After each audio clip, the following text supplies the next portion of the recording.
Oi, bom dia, tudo bem? Desculpa a demora.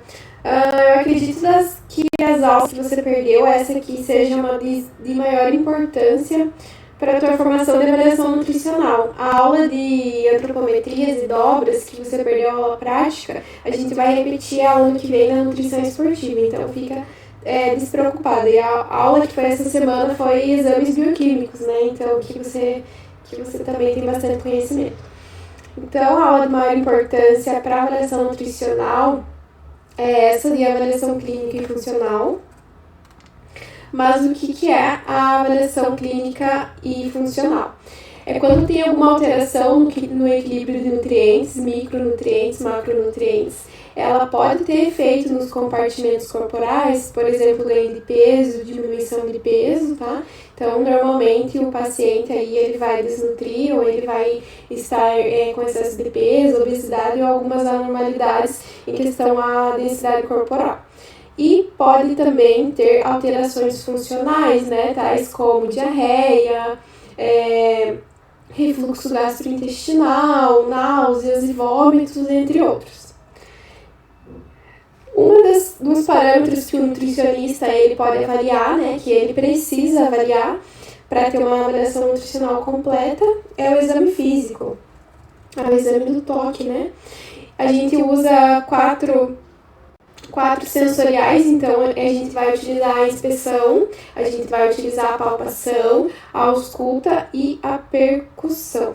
Mas o que são cada um, né? A inspeção, então, ela está relacionada à visão, ao olfato e à audição. A palpação, obviamente, né, ela vai estar ligada ao tato, à pressão, à pega do paciente. A percussão vai estar ligada às vibrações palpáveis. E a ausculta, os sons audíveis que esse paciente ele vai estar transmitindo para nós, como nutricionistas. O que é o exame físico, então? Nesse exame físico que a nutricionista ele vai estar realizando, é necessário buscar sinais e sintomas que possam estar associados a deficiências de nutrientes específicos à normalidade, tá? Então, a gente basicamente vai fazer uma inspeção, a gente vai procurar sinais e sintomas físicos nesse paciente que venham estar dizendo algo que seja normal. Por exemplo, o paciente está caquético, o paciente está sarcopênico, o paciente está sobrepeso, ou o paciente está com excesso de bilirrubina, icterícia, dentre outros, né, que a gente vai estar observando nessa aula. Ali a prof colocou uma figura, então esse ali é um sinal, né, um sinal e sintoma do exame físico. Então o paciente ele tem essa saboneteira, né, comumente falando aqui na região da clavícula, então ela vai estar mais profunda. Isso é um sinal de desnutrição energético-proteica, tá? Isso é apenas algum deles como utilizei como exemplo. Um dos exemplos bem básicos que a gente vai estar observando na nutrição clínica é a perda de gordura subcutânea, tá? Então você vai observar os pacientes com os olhos fundos, né? E geralmente essa região da bochecha é emagrecida, tá? Então o olho dele, essa volta vai estar não um olho fundo normal, né? Um olho fundo anormal, então bem preto, bem escuro mesmo. E o sinal da perda nutricional aqui de gordura na região da bochecha. Ligado à bola de Bichat também, então é a mesma bola que os dentistas, né, eles acabam retirando do paciente, né, quando o paciente ele pede para retirar em questão de estética, mas é essa mesma bola, tá? Mas quando o paciente ele desnutre muito rapidamente, essa bola acaba ficando bem eminente nessa perda de peso. Então, a bola gordurosa de Bichat, como eu já expliquei, ela fica aqui na região da bochecha, então aquela bola mesmo, né, que os dentistas eles acabam tirando. E já adianto que quem fez essa cirurgia, quando entrar na maioridade, ou seja, quando ser idoso, né, ele vai sofrer consequências e carências nutricionais relacionadas a esse procedimento. Então, ele não é nada indicado. Aqui é uma análise histológica pós-mortem do paciente, então você pode observar ali no canto direito a bola gordurosa de Bichat, tá? Essa é a imagem real de um paciente que você vai observar. Então, você vai ver a atrofia temporal, então a região aqui da sobrancelha, essa região orbicular dos olhos, ela muito saltada, esse osso perto dos olhos muito saltado, e você vai observar essa perda de gordura, essa perda de massa muscular aqui, de músculo na região da bochecha. Então essa bola gordurosa de Bichat, ela vai ficar bem eminente, tá? Então vai aparecer bastante aqui, região dos olhos e região das têmporas desnutridos e bem saltados esse olho, tá? Então essa é uma foto perfeita onde a gente consegue observar uma pele flácida, uma pele deprimida e sinal clínico de desnutrição. Tá? E ali também de quebra a gente consegue observar, né, a clavícula do nosso paciente em que ele desnutriu bastante. Então tem essa saboneteira, né, essa clavícula afundada é um sinal grande de perda de gordura subcutânea, perda grave de massa muscular. Então a gente consegue já, olhando para esse paciente, sem fazer nenhuma avaliação antropométrica, sem fazer nenhum exame laboratorial, sem fazer nenhuma avaliação subjetiva, né, a gente consegue, só no exame físico a gente já consegue observar que ele está desnutrido. É bem básico mesmo, tá? Então, como a prof já explicou, essa região das têmporas, aqui perto da sobrancelha, essa região das têmporas, ela vai ficar bem saltada.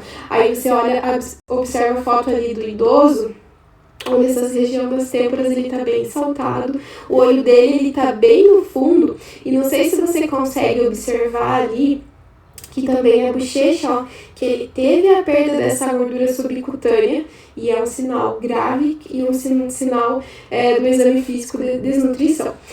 É necessário a gente olhar, né, nós como nutricionistas, a gente olhar de frente para o nosso paciente, nesse exame físico, mas virar a cabeça dele ou ir para o lado dele mesmo para observar, olhar de frente e olhar de lado, tá? Para observar bem essas têmporas elevadas aqui, essas têmporas erguidas. Então, como eu já falei, a gente precisa visualizar ele de frente, mas também visualizar ele do lado, né? Melhor a gente ir até o lado dele, né? Porque geralmente o paciente desnutrido, ele tem uma fadiga maior, então a gente vai e fica de frente, fica do lado para ele. Essa região das têmporas, essa região orbicular dos olhos, ela vai estar adequada quando vai ter um músculo aparente, uma região reta e uma região plana, por exemplo, a nossa, né? Então, o músculo tá aparente aqui, então vocês conseguem observar o músculo da minha bochecha bem tranquilo. E aqui vai estar reto e plano, tá? Tem esse olho no fundo, mas não é um olho no fundo de desnutrição energético-proteica, é um olho no fundo normal, né? Então, com a nossa prática clínica, a gente vai conseguir distinguir qual é qual. A desnutrição leve a gente vai classificar. Então, quando tem uma depressão leve, a moderada, quando a gente considera como moderada, e a grave, nesses outros casos que a prof já trouxe. Então, uma depressão grande e profunda.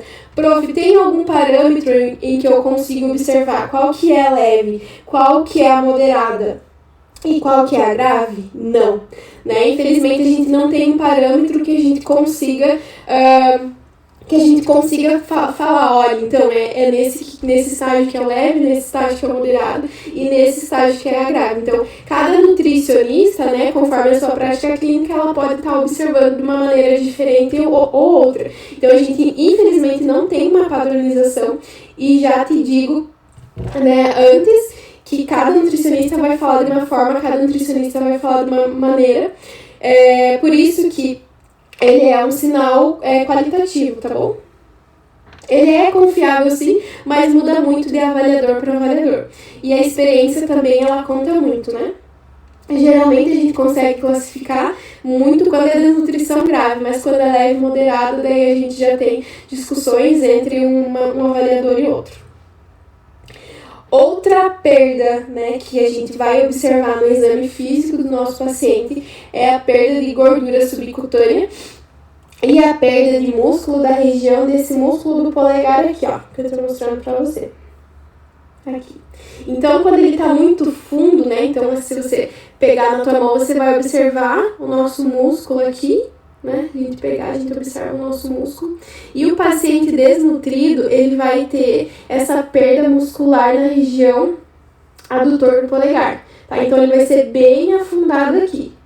Então, agora a gente já aprendeu praticamente, né, 3 sinais e sintomas, que são a região aqui da clavícula, afundada, a região da gordura de Bichat, as têmporas e também a mão, tá? Então, é bom a gente observar todos esses sinais. Então, geralmente vai acontecer em pacientes idosos, geralmente vai acontecer em pacientes que estão com uma infecção muito grave, por exemplo, um quadro de sepse, pacientes que têm HIV, pacientes queimados, então, que sofreram alguma infecção ou uma inflamação muito rápida, né? Foi uma queda drástica de micronutriente, macronutriente aí que ele sofreu. Então, esse é um sinal clínico também de desnutrição, bem importante a gente ver, tá? Aqui eu coloquei as faces da desnutrição para você observar, né? Para nós observarmos. Essa é chamada a face hipocrática. O que ela vai dizer pra gente? Então, o nosso paciente ele vai ter os olhos fundos, muito fundo, extremamente fundo, parados. Então, é igual tá ali na foto mesmo. Então, é até meio... a gente tem até meio medo, né? Então, a gente discutiu isso em sala, né? Infelizmente você não tava. Mas quando a gente olha assim, ele tem esse olho parado mesmo, essa expressão parada, então ele não vai ficar piscando outras normalidades que a gente faz no nosso rosto. E ele vai ter um olhar inexpressivo. Então, as meninas acabaram até falando, nossa, ele tá com cara de paciente, né? Doente, o paciente de manicômio ou algo do gênero. Sim, normalmente a gente vai ver essas faces, né?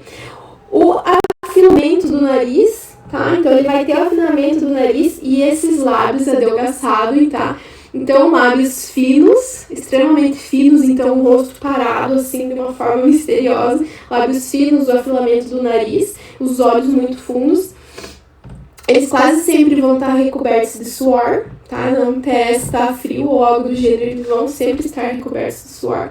Eles vão ter essa palidez cutânea, então não é a nossa pele rosada que a gente tem, né?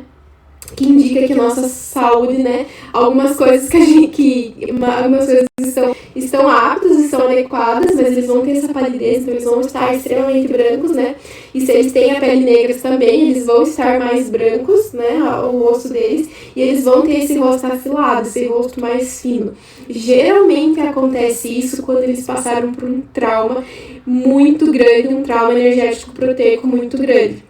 A gente observa isso muito em regiões subsaarianas, por exemplo, na África, regiões assim onde a insalubridade, as condições socioeconômicas muito baixas, aqui no Brasil mesmo, em periferias. Então, quando a pessoa ela entra num estado de desnutrição, é como se ela entrasse em coma e ocorreu essa perda de peso, esse percentual de perda de gordura muito rápido e muito drástico. Então, geralmente é algum episódio que aconteceu nesse paciente, tá? Então, ele tem esse rosto mesmo, ou o paciente sofreu um trauma, sei lá, algo que aconteceu extremamente rápido mesmo. A gente consegue observar mais em periferias, né? E também em países menos desenvolvidos. Então, a gente chama essa face hipocrática, lembrando que ele tem os olhos fundos, o olho parado, esse olhar inexpressivo, o afilamento do nariz, os lábios adelgaçados, tá?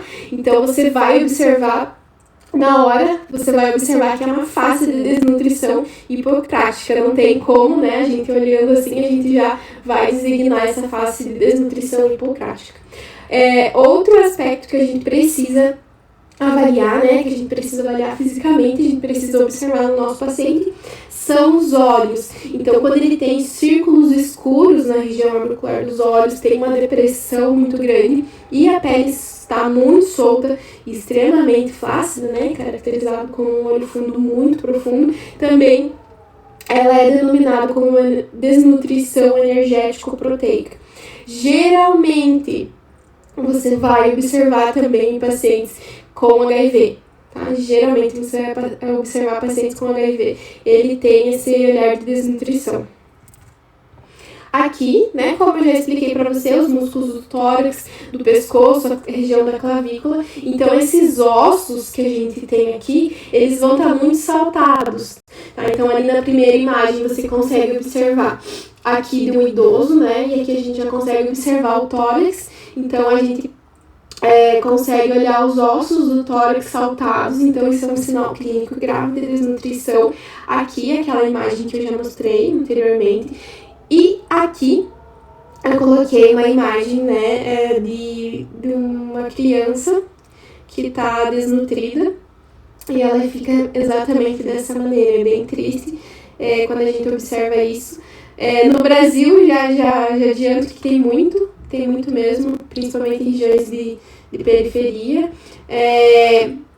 E posteriormente, né, a gente vai estudar o marasmo e o kwashiorkor, que são as maiores desnutrições e anemias relacionadas à criança. Aí eu volto a falar sobre isso. A gente tem também, né, a gente pode ter também a perda de tecido muscular nas costas, tá? Então, quando o paciente ele desnutre muito rápido, ele teve uma sarcopenia, que é a perda de massa muscular associada à força, ele vai ter a perda de tecido muscular nas costas. Então, é muito interessante a gente anotar todos esses aspectos para estar passando posteriormente.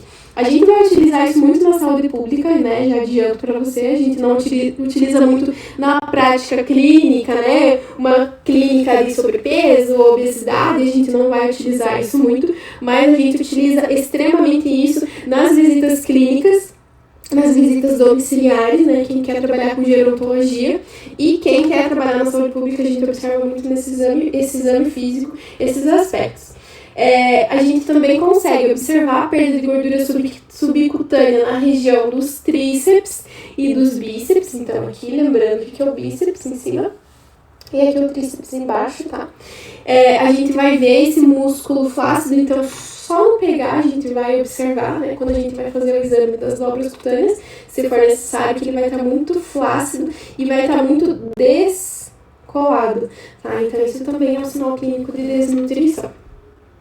Aqui outras imagens, né, para você observar a diferença de um paciente desnutrido, tá? Então, essa aqui é a prega do paciente desnutrido e aqui é a prega do paciente bem nutrido. Se você quiser pegar em você mesmo para ver, né, que é mais durinho, essa área que a gente vai pegar de adesão. E o paciente desnutrido, a gente consegue só puxar assim, bem fácil a pele dele, a pele extremamente flácida.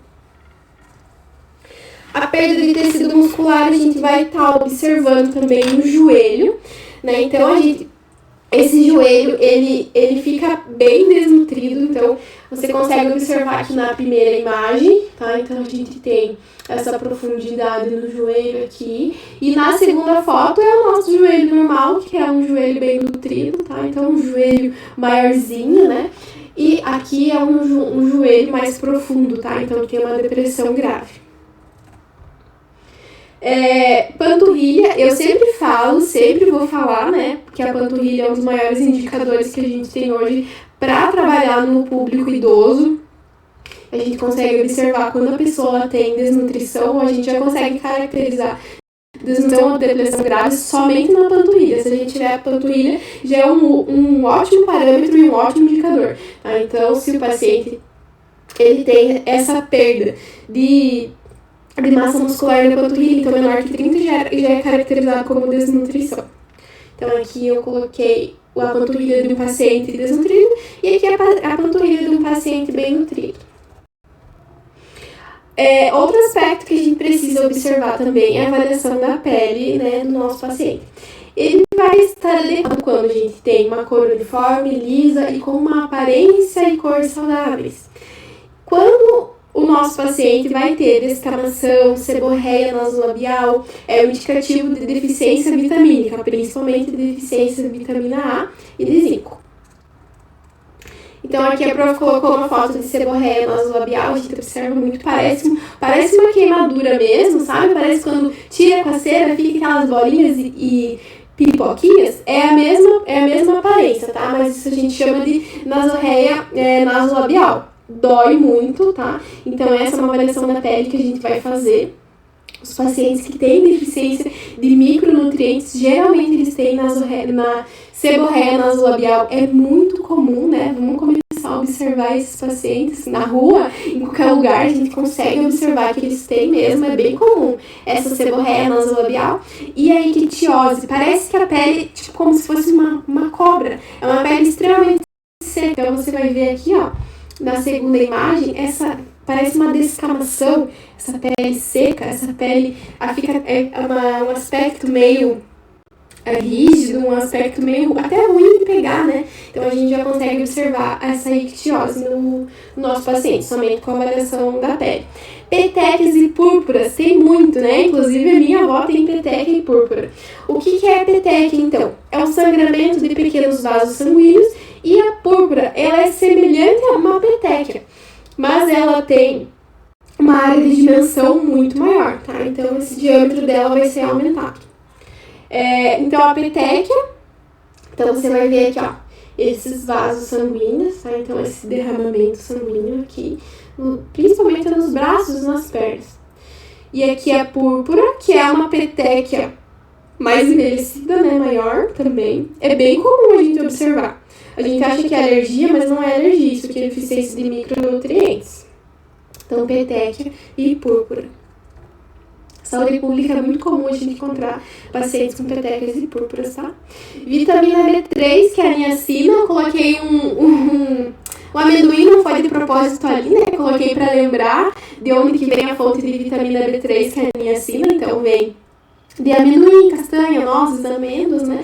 E, obviamente, vamos pensar comigo que um paciente que ele tem uma condição socioeconômica muito baixa, ou ele mora em periferia, né? Muitas das vezes ele não vai ter nem o básico, arroz e feijão no dia. Imagine quem dirá comer um amendoim, nozes e uma castanha. Então, né? Vamos pensar que, obviamente, ele vai ter deficiência de vitamina B3. É bem comum mesmo, região do Nordeste a gente observa muito. Inclusive, se você tiver curiosidade em saber mais sobre a vitamina B3, tem um curso no UnaSUS que ele só explica a vitamina B3. É bem legal.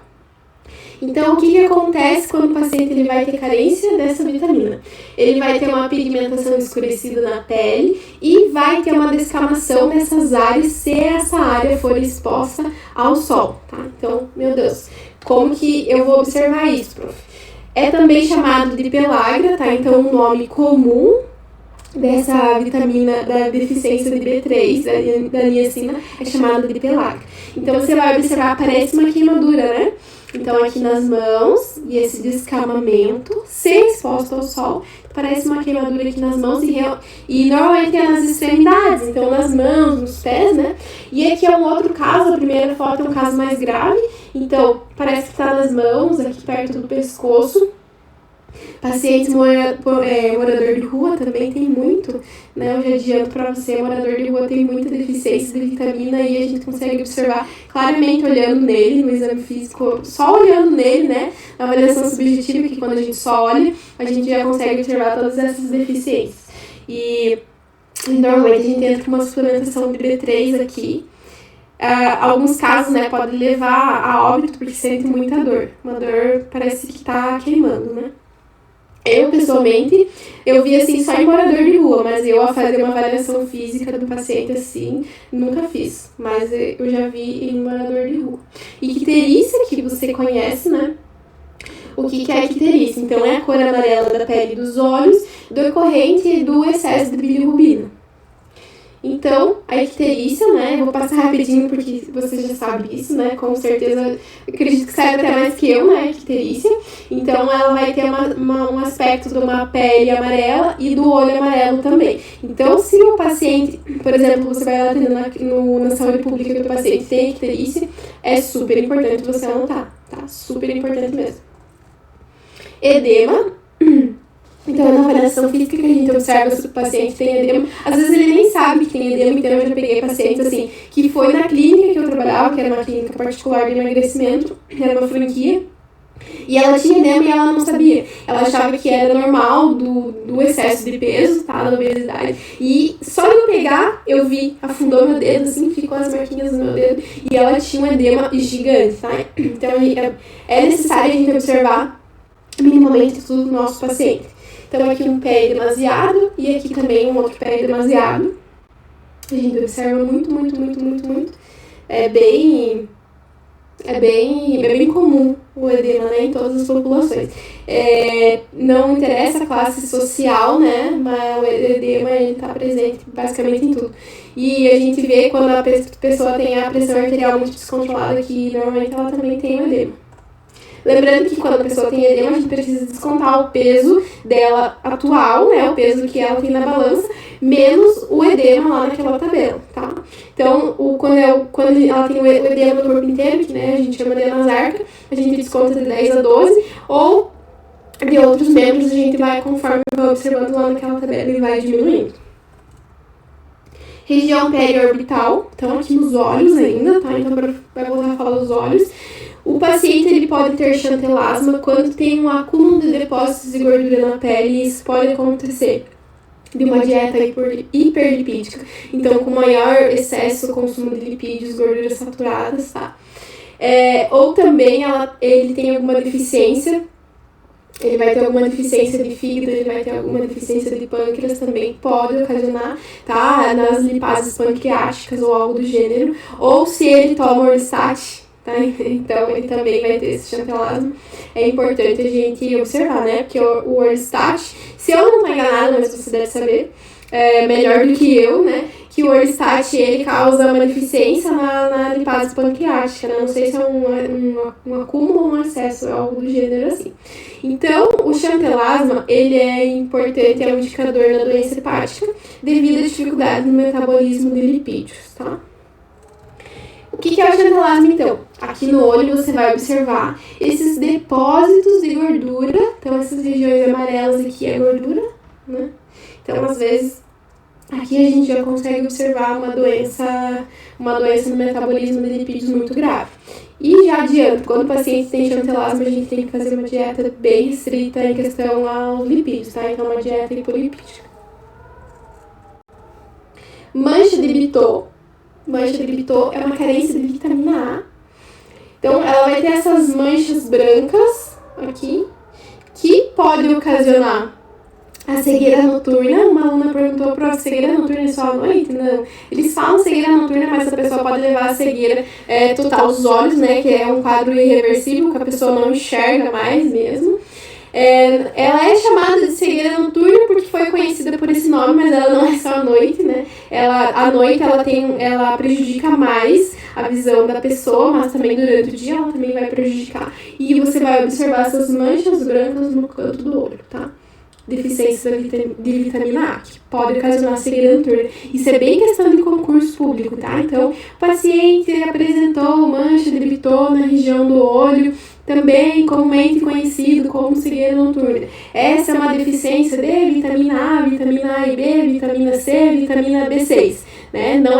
Não é outras vitaminas, é único exclusivamente a deficiência, a carência de vitamina A. Glossite. Então, a glossite vai ocasionar principalmente um déficit de folato, riboflavina, que é a B2, a niacina, que é a B3, lembrando que a deficiência de niacina é chamada de pelágia, a deficiência de B12 que a gente consegue na ingestão de proteínas, né, proteínas animais, também a maioria, piridoxina, que é a B6, e deficiência de ferro, mas o que é a glossite? Então, essa língua geográfica normalmente não tem cura, né, a língua geográfica, mas a gente consegue observar muito isso, essa burra lingual, tá? Então a língua fica extremamente branca. Então isso a gente considera como uma glossite, tá? Então uma deficiência de micronutriente. A saburra, em alguns casos, ela é reversível, mas a língua geográfica, em alguns casos, ela não é reversível, tá? Então, às vezes, pode ser até genético. A pessoa nasceu com língua geográfica, mas não tem nenhuma deficiência de micronutrientes. Mas a saburra é interessante a gente observar. E caso também, aqui já um de bônus, né? Se o paciente ele tem mau hálito, é importante a gente observar. Às vezes, ele tem uma ingestão muito elevada de cetose, então que é decorrente do metabolismo também, de carboidratos, proteínas e lipídios. Então a gente escreve lá, paciente com mau hálito, tá? Cabelo, a gente precisa fazer a avaliação do cabelo também. O cabelo, ele vai ser considerado inadequado quando ele vai ser arrancável com facilidade e sem dor. Geralmente é decorrente de uma deficiência proteica. Quando você for em um hospital, é importante você analisar, você olhar no travesseiro mesmo do paciente, às vezes tem muito cabelo caído, né? E ele não tá fazendo químio. Então você vai ver que é deficiência de proteína. Se o paciente ele tem queda de cabelo, pode ser ocasionado pela deficiência de zinco, proteína e ferro. Se no exame laboratorial a gente confirmar, a nutricionista, né, que é isso que a gente estudou agora na última aula, a nutricionista ela pode estar suplementando esses micronutrientes. Então aqui o que é o cabelo normal, né, o nosso cabelo, e o cabelo normal é quando a gente vai observar essa queda de cabelo aqui, nessas regiões, ou a gente consegue observar pegando, né, a gente consegue observar pegando que tem muita queda de cabelo, ou ele mesmo relata que ele tem queda de cabelo, ou até mesmo quase quadros de alopécia, tá? Sobrancelha e cílios, super importante também observarmos, né? Pode ter madarose, que são múltiplas deficiências nutricionais com característica crônica. Então, quando a gente fala em sobrancelha, cílios, cabelo, normalmente não é só deficiência de um micro ou deficiência de um macro, né, que nesse caso é a proteína, mas pode ser múltiplos déficits nutricionais. Então, às vezes, não é só deficiência de vitamina do complexo B, enfim, pode ser todo um geral, todo um apanhado de deficiência nutricional. Aqui, a madarose, o que é isso? Olha a primeira foto. O nenenzinho, né, que nasceu sem os cílios. Nasceu não, ele ficou sem os cílios, né? E aqui é um outro caso de uma pessoa adulta já, que também tem essa queda de cílios, tá? Quando acontece isso, e a sobrancelha também. Olha a sobrancelha aqui, ó. Cai. Quando acontece isso é porque a pessoa tem, já adianta, tem múltiplas deficiências nutricionais. Geralmente a gente não consegue descobrir bem certo qual, a não ser que seja uma avaliação bem mais demorada, a gente precisa fazer exames laboratoriais mais profundos, mas nesse caso a gente precisa recomendar um multivitamínico, né, sem dúvidas, e dar uma boa observada na ingestão alimentar dela. As unhas. Se as unhas do nosso paciente elas vão estar fracas e quebradiças. Só de olhar a gente já consegue observar. Sabe esses pontinhos brancos que tem na unha? Isso também é uma deficiência. Tá? Então, ele é decorrente de uma má alimentação, principalmente de frutas e principalmente de proteína. Tá? Quando você olha assim as suas unhas, elas são fracas e quebradiças e tem bastante pontinhos brancos, normalmente é deficiência de B12, é deficiência de zinco e de outros micronutrientes que a gente consegue observar em frutas. Então aqui eu coloquei uma fotinho para você observar, né? Para nós observarmos. Ali a unha fraca e quebradiça. E no segundo caso, a unha fraca e quebradiça também. Então observa tudo. As fezes, super, super, super importante. As fezes, elas podem dizer muito, muito, muito, muito sobre a saúde do seu paciente. Então, atente-se. Normalmente, a gente faz a escala de Glasgow para medir, né? Para avaliar essas fezes desse paciente. Quando tá no tipo 1 e no tipo 2, é o tipo aceitável, né? Então, normalmente a gente pergunta, mas se o nutricionista ele tem vergonha, né, de perguntar, ele acaba só mostrando e fala qual que como que você considera a consistência das suas fezes, né? Tipo 1, tipo 2, tipo 3, tipo 4, tipo 5, tipo 6 e tipo 7. Então, a tipo 1 e a tipo 2 é considerado como normal, adequada, a tipo 6 e 7 já é caso de diarreia, né? E quando tá muito amarela, é quando tem muito consumo de lipídios, ou a pessoa ela tem deficiência no metabolismo de lipídios, tá? Ou pode ser ocasionado de alguma medicação, ou ela tem deficiência no metabolismo de lipídios, ou ela tá fazendo uma dieta cetogênica, ou algo do gênero, tá? Que a gente precisa investigar daí na avaliação alimentar, que é a próxima aula.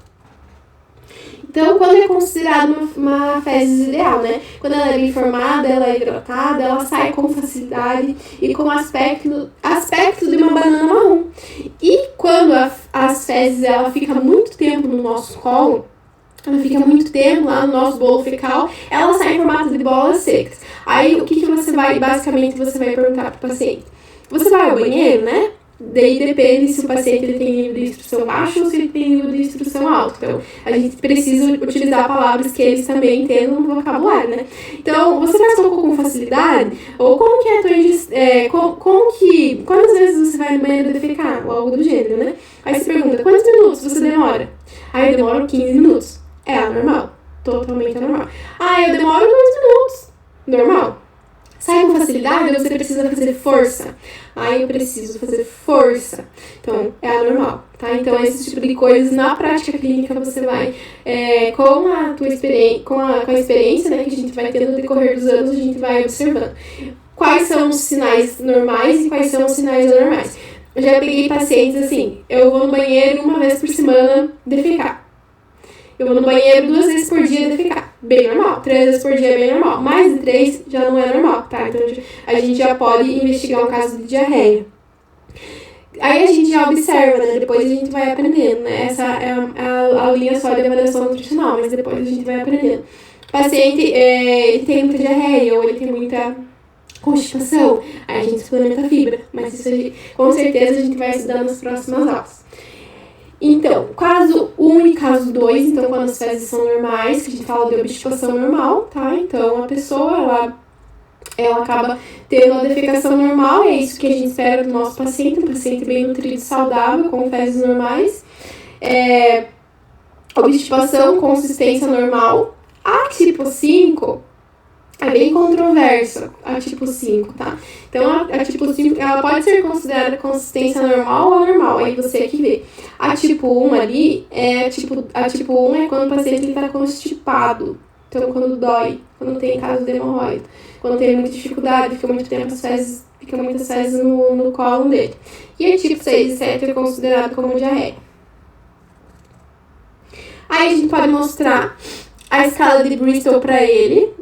Daí a gente pode mostrar a escala de Bristol e perguntar qual que é a consistência das fezes dele e ele pode falar, tá? Então, tipo 1 é o caroço duro e separado como nozes, que a gente considera como constipação, o paciente que tem dificuldade. A tipo 2 irregular, segmentada em forma de salsicha. Alguns autores consideram como normal e alguns autores consideram como anormal. Mas aí você pergunta do grau de dificuldade e quanto tempo ele demora para defecar. Aí, assim sucessivamente. Então, tipo 1, 2 e 3, fezes duras com trânsito intestinal lento, alguns autores consideram como constipação, aí você pode perceber que a tipo 2 e 3 é controverso, tem autores que consideram, né, literatura que consideram como regular e outros consideram como constipação. Tipo 3 e 4, fezes brandas, tem um trânsito intestinal regular, então é considerado como normal. Tipo 5, 6 e 7, alguns autores só 6 e 7, é considerado como diarreia. Fezes pastosas ou líquidas, ou tem um trânsito intestinal rápido, ou casos de alergia alimentar, ou casos de intolerância, por exemplo, paciente celíaco que come trigo, ele vai correndo no banheiro. O paciente intolerante à lactose que toma leite, ele vai correndo no banheiro. É típico, tá? Então é caso da gente estar futuramente observando alergias e intolerâncias alimentares também. Aqui também eu coloquei, então, como que é considerado as fezes, né? Outra consideração.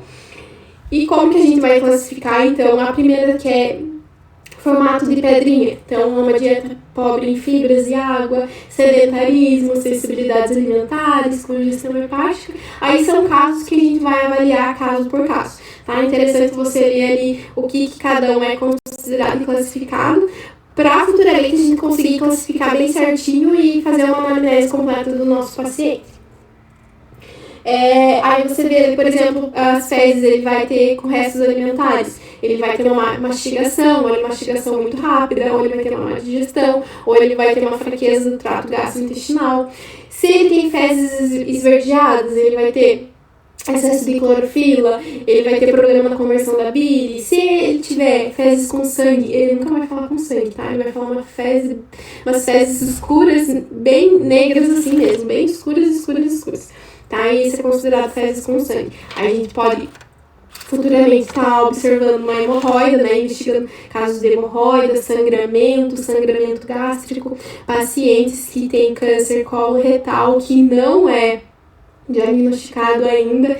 Então, o primeiro sinal e sintoma que ele chega no hospital, ele vai falar, as minhas fezes são pretas. Então, normalmente eles têm úlcera péptica ou algo do gênero assim, ou uma doença de colo, tá? Então, não tem. Quase todos os casos que chegam e falam, eu tô com fezes pretas, né? Fezes escuras, é um caso para se investigar de câncer.